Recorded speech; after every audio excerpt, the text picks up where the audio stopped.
class 9. So I'll just discuss the homework numericals which I've given from chapter 3. Okay. See, there was a question that force of attraction between two bodies at a certain separation is 10 Newton. Okay. What will be the force of attraction if the separation is, in the classwork I've done, it's reduced to half. Homework I've given, it becomes twice.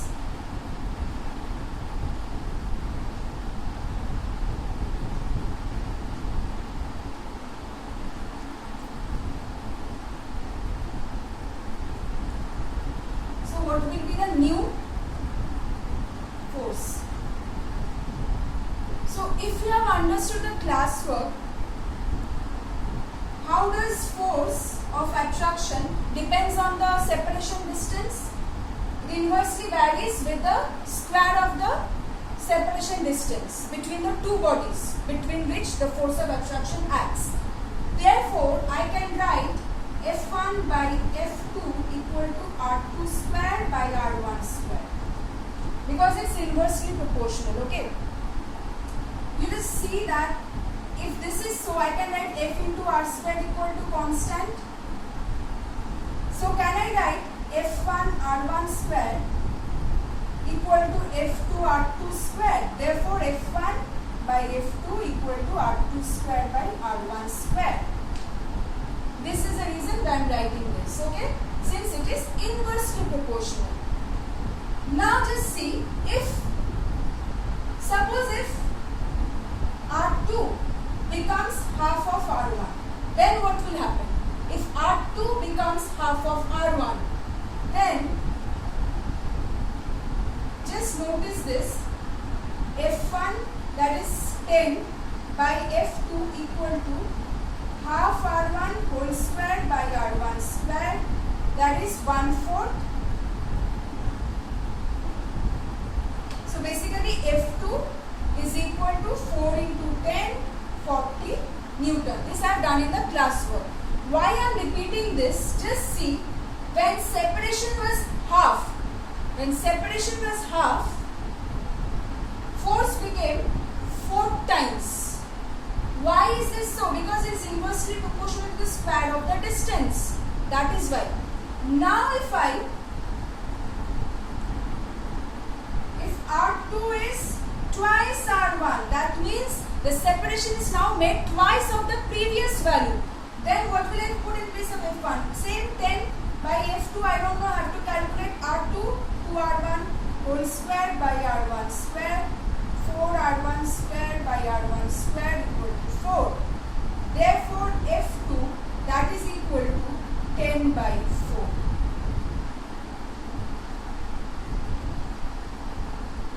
See, now force becomes 1/4. Isn't it? So basically just notice this. Due to this, if separation becomes half, then force is 4 times. Just remember, inversely proportional, and also inversely proportional to what? The square of the separation. This is half, this becomes 4 times. R is made twice, F is 1/4. Simple. Okay. So even if instead of 10 they give you any other value, same thing you will have to follow. Okay. So let's go to the next one.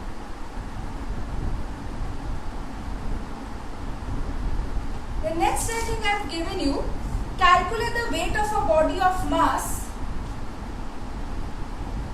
10 gram in gram force and in time.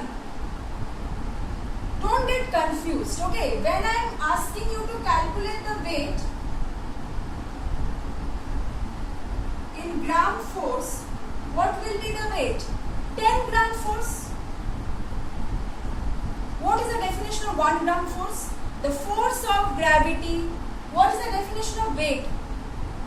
Force of gravity acting on this marker. What is the weight of the marker? Force of gravity acting on the marker, by which it will try to pull it down towards the earth center. Weight is nothing but the force of gravity acting on an object. Now, 1 gram force, what was the definition? If I say 1 gram force, that means 1 gram force is a force acting on a body of mass 1 gram to pull it towards the earth center. What is the weight of 10 gram of a body then? For 1 gram of a body, force acting will be 1 gram force. For 10 gram force. So simple. If you have mass 20 gram, weight in gram force will be 20 gram force. What about in dyne? Weight in dyne. What will you do then? How do you convert gram force to dyne? Into 980.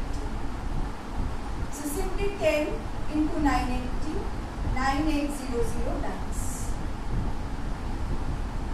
Okay? So basically just remember, and from where is it coming?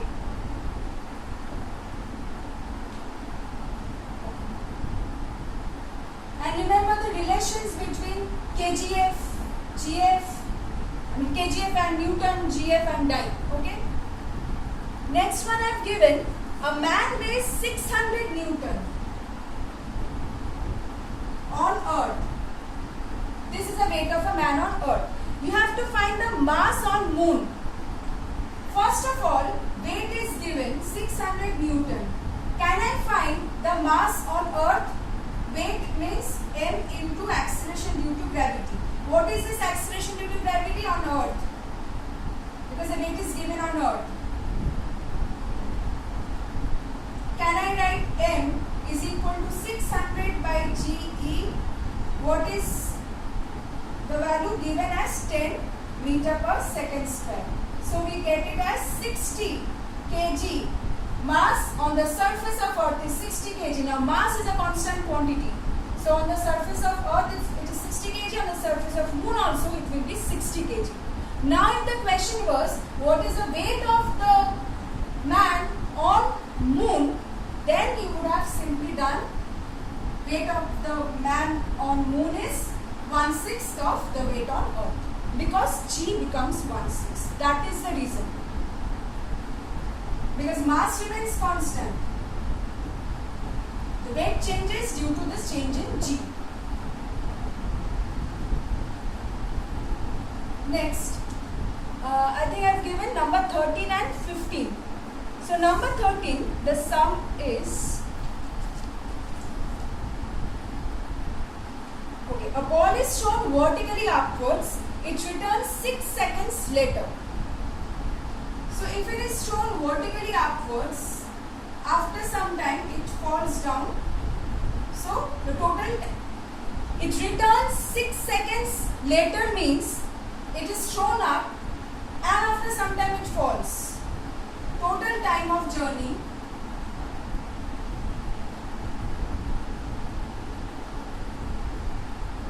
and what have we done in the previous numericals? That means the time taken to go up to reach the maximum height will be 3 seconds.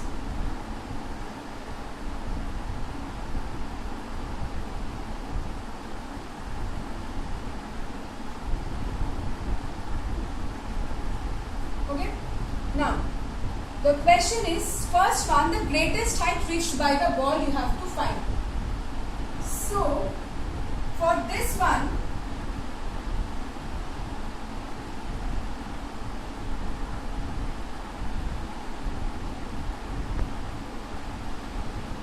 to find the greatest height, that means H max I have to find. That means when the ball was thrown upwards, after which height, that height it will fall down. The greatest height, from where can I calculate? At the greatest height, V equal to 0. Obviously V equal to 0. Now notice this. I can use this form. Even if I use this form or this form, I will have to calculate the initial velocity first. If I use this form, then on I don't know U, I don't know T. So let's just use either this or this. This I cannot use, this I have to use. One which contains H. V is 0, so H max will be U squared by 2G. How can I calculate U squared by 2G? Simply see this. What is, if V equal to 0 at the maximum height, so U equal to GT, that means U is equal to 10 into 3, 30 meter per second initial velocity. Okay? Now, actually you can either put it in this form or this form, whatever. You can simply put, it's very easier to calculate. U square by 2G. Simply 30 square by 2 into 10. Okay? So this is how you will do. Next, number 15. Okay. How long will a stone take to fall to the ground from the top of a building 80 meter high?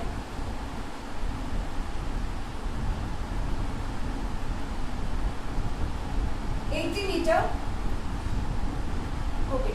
Stone is dropped from this height. How long will it take to reach the stone to the ground, and also what will be the velocity after reaching the ground? So when the stone is dropped from this height, right, initial velocity is 0. What are the equation?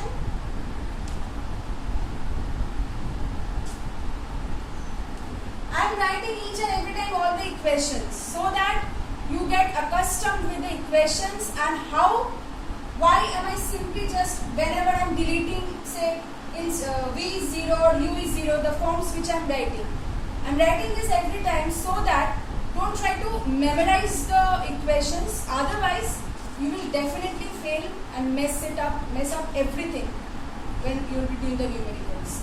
Try to understand why we are using this, the equation, how they are changing, why are we writing V0, U0 like this, okay?